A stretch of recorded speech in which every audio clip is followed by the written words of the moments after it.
Hey everyone, it's Oscar here bringing you another great episode of Life After Deportation, the podcast. In this podcast, we dive into the topic of life after deportation. So grab your headphones, turn it up, let's unwind together, and welcome to another episode of Life After Deportation. What's going on, everybody? This is Oscar here once again with Life After Deportation, the podcast.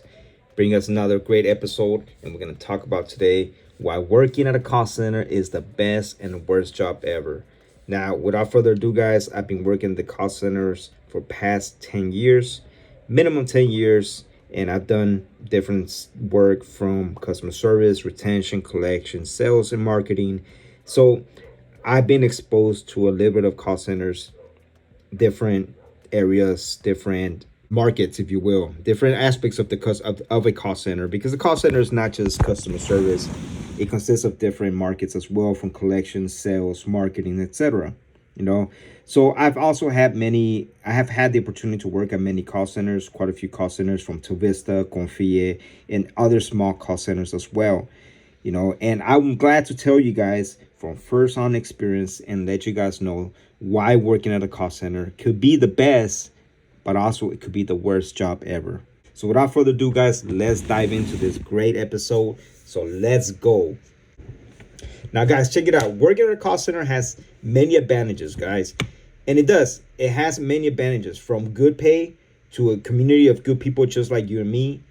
However, they do have many unspoken things that only you can learn working within the call center. And that comes with any job, not just working a call center. You know what I mean? It may look good from the outside, but once you get in the inside, it's a whole different story. Now, you don't often hear or have an idea what happens inside a call center. You know what I mean? So let's dive in. Let's talk more about it, and let's see what's going on here, right? Now, let's be real. Many of us, when we get deported, our next job or our career lands at a call center. And why is that? Well, because call centers market to the deported community, because we have that English, not just that English, rooted within us, but we also have that culture. You know what I mean? So we get to speak to people with the same charisma, with the same flow, and we're able to transition conversations and be able to deliver that results to the customer. Now, like I was telling you guys, different internal job duties in a call center can range from, document auditors. For example, some call centers do audits for insurance companies or for banks. So they just, they do auditing, which is just checking emails, checking scanned documents, etc., missing signatures, etc. Same thing with doctors. So a lot of doctors' offices use call center agents for coding, etc. It's not always a phone call. And then you have the most traditional ones, which is customer service. Customer service, for example, big company, for example, builds cell phones, and they have customer has a problem with that cell phone, they call customer service. Then they also have marketing. They also have collections, debt collections, attorney legal collections as well, which is one of my favorites. Then you have sales, which is one of my favorites as well. And then you have my least favorite, which is retention. That's one of my least favorite subjects. I don't like doing retention, but at the end of the day, it pays the bills. And of course, there's many other positions that our call center does. A new one right now is student loans, debt forgiveness loans for students. Now, without further ado, let's jump into the positives. Okay, why? Let's just jump into the positive, because with same token, there is positives and there is negatives of working at a call center, and I would like to point both of them out for you. Now, one of the positive things is that you do have a weekly pay. A lot of call centers before were bi-weekly, which really sucks getting paid bi-weekly. You know what I mean? To me, weekly pay is a little better, and a lot of call centers do a direct deposit to your nomina. A lot of call centers do have 1 week pay in advance. For example, you work 1 week and then you get paid the next week. And you also have other call centers that you get paid on a daily basis. You got call centers that you get paid on the spot for commissions. You have it all, you know what I mean? And it's not one size fits all, but it does work, for many of us.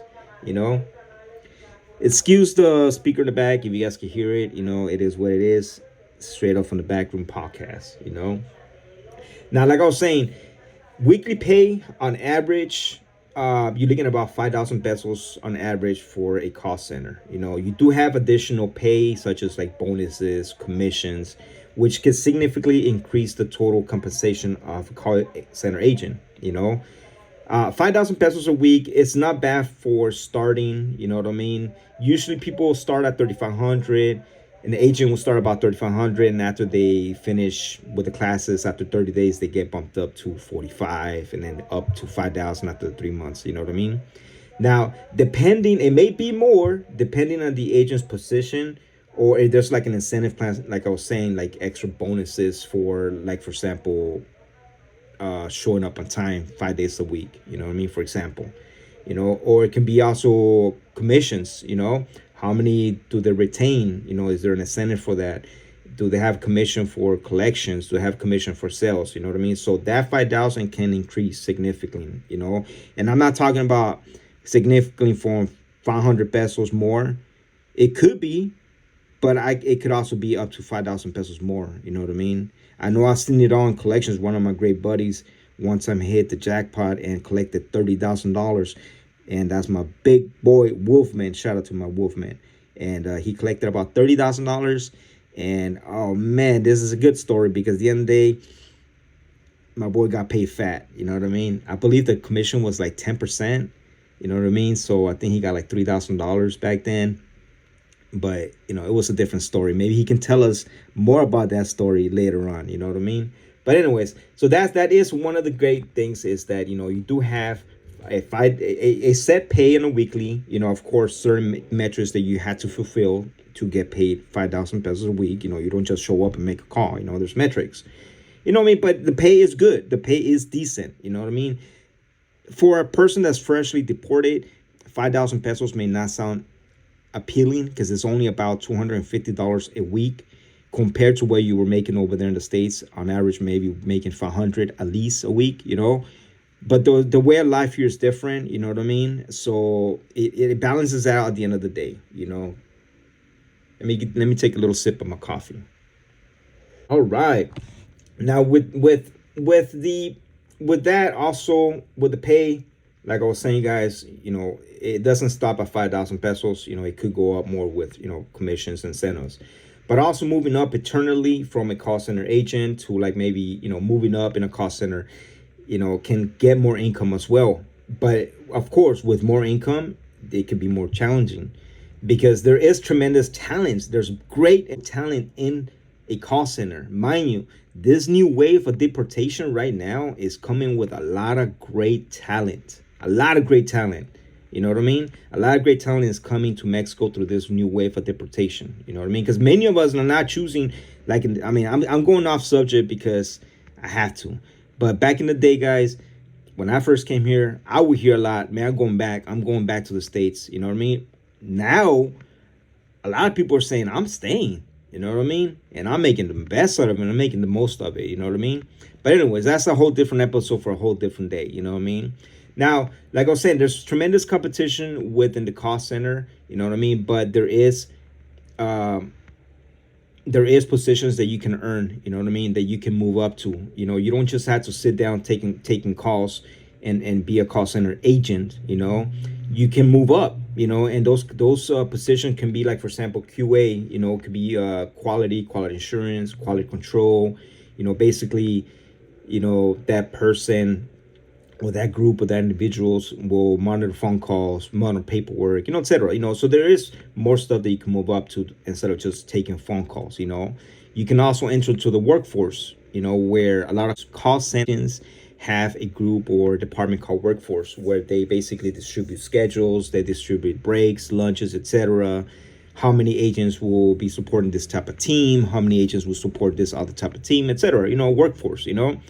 And then a lot of call centers also, I like this a lot, they open up their doors and open a position called junior HR, which basically opens the door to a lot of deported people that don't have an education except for high school, and bring them to become an HR, junior HR, and teach them the ropes, and then get them an education to get the right licenciaturas, the right diploma, certificates, so they can become, a full potential HR representative. You know what I mean? So a lot of companies within themselves build up their own employees. You know what I mean? Which is great. And not only you have that HR aspect, but you also have team leads. You can build up to be a team lead, supervisor, manager. And I've seen it a lot. A lot of times I've seen agents work their way from being an agent all the way to being a general manager. You know what I mean? Of course, it doesn't work just with tenure. It comes with hard work and dedication and schooling as well to become, a higher level paying call center agent. So, but the possibilities are there. You know what I mean? You're not going to sit there and just be like, oh, I'm only going to get paid 5,000 pesos a week. You may for a very long time. You know what I mean? I'm not kidding. But it all depends on you. Do you want to stay at 5,000 or you want to move up? And same applies with life. You know what I mean? Do you want to stay at that level, which is comfort? Yeah, you're comfortable, but don't you want more? So at the end of the day, it comes out to you being a go-getter, and what do you want to get, how much you want to get. If you're okay with that pay and not have enough responsibility for other things and you doing your metrics, then it's fine. There's nothing wrong with that. There's nothing wrong with that, and just being okay with what you got, that's fine. Another plus is that transportation. Most call centers are strategically located in well-populated and easy to get to areas. You know what I mean? They're mostly located on main boulevards, for example. Not all the time, but majority of the time. Okay. Now there are some call centers that may be a little more remote, but some call centers do offer transportation, and some call centers, but at the same time, some call centers don't even have parking lot for their own workers. You know what I mean? It just depends on the call center you work with. Some do have parking for the employees. Some don't even offer, a parking. Some do offer parking, and some do offer transportation. It just depends. And that's the good thing about Tijuana, is that the call center market in Tijuana is booming. You know what I mean? I seen it all, guys. I worked for people that had a call center in their spare room. You know what I mean? To working for a multi-dollar facility. You know what I mean? The point is that working at a call center, can be both, positive and negative. What it just does come down to is just, your personal work-life balance and how you apply yourself to it. Now let's talk about a little bit of the negatives. You know what I mean? Because, let's hear about the negatives now. Let's hear about, let's spill the beans. And coming from someone that worked at a call center for more than 10 years, I am going to tell you what I've seen, and what I've experienced as well, Now, let's start with our breaks and lunches. Why? Because my breaks and my lunches is my me time. That's, for most of us, that's where we actually get to have time for ourselves and call our family, call our spouse, check on the kids, etc. Now, working a call center, you get 2 15-minute breaks. Usually, the first 15-minute break within 2-3 hours, so you're first in, and then you get a 30-minute break. Some call centers do get a 60-minute break, or some positions. It just depends. But the majority, what I've known for, what I've seen is always, majority of the time, a 30-minute break. Okay. Now, the second 15-minute break, well, you get it, 2-3 hours before you go home. Another thing is that you do get the time in and out. It's good. You do get a set schedule to go to work. You know what I mean? But the down thing is that you do have to work on average 10 hours a day. You know what I mean? When it turns down to 50 hours a week, employers would divide that into 6 8-hour shifts, and you only get 1 day off. And the flip side to that is that, hey, well, at least you're only working 8 hours instead of working 10 hours. Some other call centers or some other departments, positions will call for a solid 10-hour shift for 5 days, and then you take 2 days off. But traditionally, Mexico has their 6 days, 8-hour shifts, where you work 8 hours, 6 days straight, and 1 day off. But the call center life actually changed that. The call centers actually implemented 2 days off, I want to say, because the majority of Mexico people work 6 days, unless you work for a bank or you work for, school system, whatever. But what I'm trying to say is that Mexico is accustomed to working 6 days, 8-hour shifts, but the call centers added, 5 days, 10-day shifts, 5 days and 10 hours a day, which is cool because you get 2 days off. And most of us get a weekend off, or we get one weekend, one weekday, or we can actually get 2 weekdays off, So that's one of the good things. But also I want to say it's negative because, imagine working 10 hours a day and it's not even considered overtime. It's just regular hours, After certain hours, I believe it's 48 hours to be exact, you get paid overtime, So, but it gets more technical than that. But you do get paid overtime after 48 hours, after /50 hours, which it sucks because you would think coming from the United States, working 40 hours, anything above 40 hours is overtime. So you're thinking, man, I'm banking, I got 10 hours overtime. But in reality, it's not 10 hours overtime, it's 10 hours regular pay. And anything above your 48/50 hours is overtime, Now, one of the other negative things here, guys, is unexcused absences. A lot of times at work, work is work. I get it. And you got to go to work to pay the bills. I get it. But sometimes life happens. Sometimes you just need an extra day off. You know what I mean? Sometimes you just feel like you're getting sick and you need to recuperate, or you are sick and you just need to rest. Now, who wants to go to the doctors? Now, here's the thing. Let me rewind.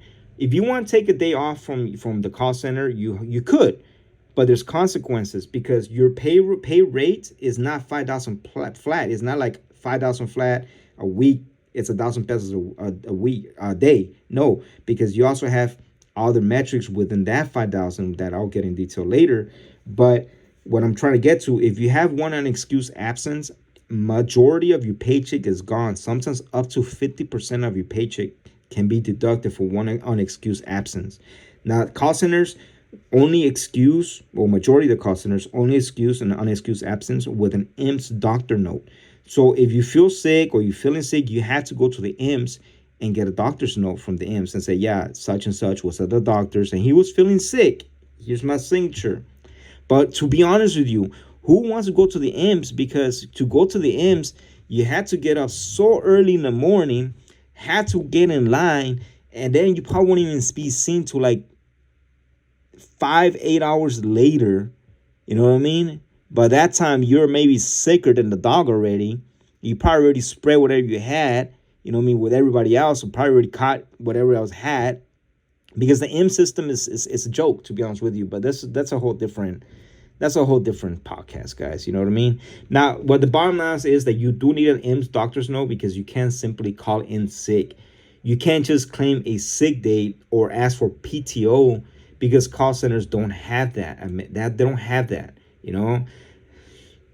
Instead, if you're going to call in sick, you're going to have a legitimate doctor's note, Now, some call centers do take a local doctor's note, like a private pharmacy, like, La Más Barata, Similar, or private doctor's note, because they know sometimes emergencies do happen, and I do appreciate the call centers that do take those doctor's note that, from particulares, because sometimes emergencies do happen and we don't have time to go to the IMSS to waste the time at the IMSS, you know what I mean? Sometimes you just need to rest and you do need to, recuperate, Life is life and life happens, And, one thing that companies, a lot of call centers should apply now, dude, because, we are, improvising.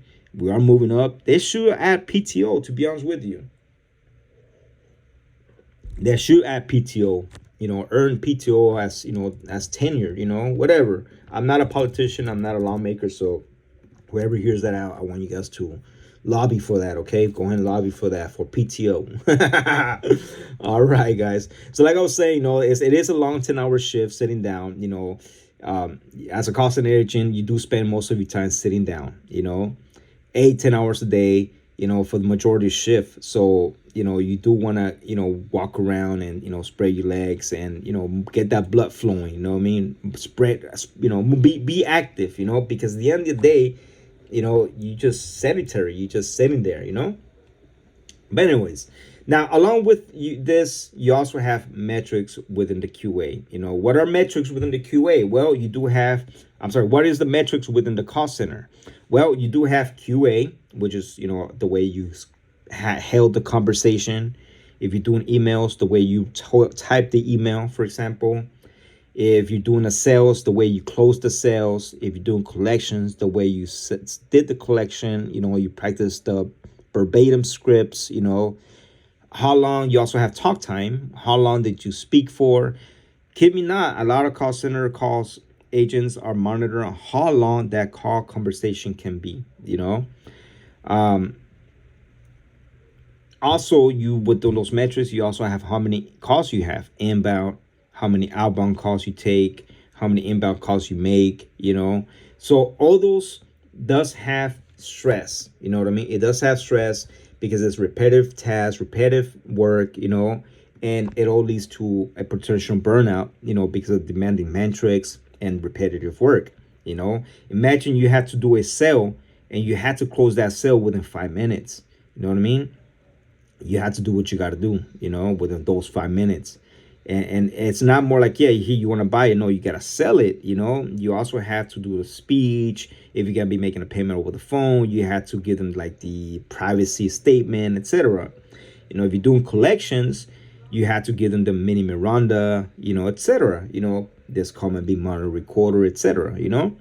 Now, the call center life, it is a sedentary lifestyle. It does have potential for limited autonomy because a lot of people like us just sit down all day. And when we get up, we like burned out, burned out, not physically, but mentally, looking, staring at a screen, talking to people on the phone, getting yelled at, getting hung up, you know what I mean? So it does have a mental breakdown. It does kind of break you down. It does burn you down. It does have that. So where it comes down to is, what it comes down to is, a well work life balance. Family, your personal life, your hobbies. But it is hard because working 6 days or working 5 days, 10-hour shifts. It does have a toll on you. Now, when compared with other call center companies, like, for example, Tovista, CSI, Taskas, Confie, for example, going back to the salary, guys, like I was telling you guys, the salary, for example, on average is like 5,000 pesos, Like I was telling you guys, the 5,000 pesos is not just 5,000 pesos flat at 1,000 pesos a day. 5 days a week is 5,000. No. For example, your base pay could only be 200 pesos, at that, for your shift and that's not per hour, that's per day. So you making 800 pesos a week. Why? Because that's the minimum wage in Mexico. So where say you can't getting paid 200 pesos a day minimum wage, that's how much is being reported to the IMSS. You're only making 800 pesos, 1,000 pesos, I'm sorry, a week. Where does the other 4,000 pesos come from if you're getting paid 5,000? Well, those other 4,000 pesos comes in incentives. How many days you show up to work? How many times you showed up on time? Did you take your breaks on time? Did you come back on break on time? Did you take a 30-minute lunch? Did you go over 1 minute? Did you clock out late? You know what I mean? So all those stuffs are additional metrics that place with the agent's pay. You know what I mean? So of course, you show up, you do your work, you go up, you do everything what you got to do by the book, by the contract, then yes, you'll get paid 5,000 pesos a week. But what I come down to is that, the pay, the average pay, because we live in Mexico, the minimum wage is about 200 pesos a day, So that's how call centers play that, they play that part where, we pay you 5,000 pesos, but they don't report the majority of it, But without further ado, guys, that is one of the best things and one of the worst things of working at a call center is that you do have a lot of opportunities. You could earn a great living. You could have a great lifestyle. You could have a work-life balance. You could move up. You could have a career. You know what I mean? You could make it good. You could have a good lifestyle, at whatever position you remain of, you know. But I just want you guys to be aware, before, anything. I would like, be aware of what, the best, you know, be aware of what the best and worst things are, while working in a call center, And I hope you guys enjoy this podcast. If you guys work at a call center, let me know how you guys' experience is. Do you still work at a call center? What are you guys doing now? You know what I mean? I would like to know, because most of the people that I know, they do. Some of them have their own business. Some of them still work at a call center, and some of them doing both. You know what I mean? They have their own side hustle, and they also have, their lifestyle at the call center, So let me know what you guys think. Let me know what you guys do. You guys work at a call center, how does your lifestyle is now? How is it now compared to working in the States, Or do you still work at a call center, or do you work somewhere else? Let us know. We want to know. The world wants to know, So, well, hope you guys enjoyed this episode of another Life After Deportation, the podcast. Don't forget to like, subscribe, and without further ado, guys, I'll see you guys in the next episode. Let's go, and God bless. If you'd like more information on how to contribute or would like to share your deportation story, please reach out via email to deportandtj@gmail.com. Don't forget to subscribe to this podcast and to our other platforms like YouTube, so we can continue encouraging that there is life after deportation. Oh, in Jesus' name, let's go.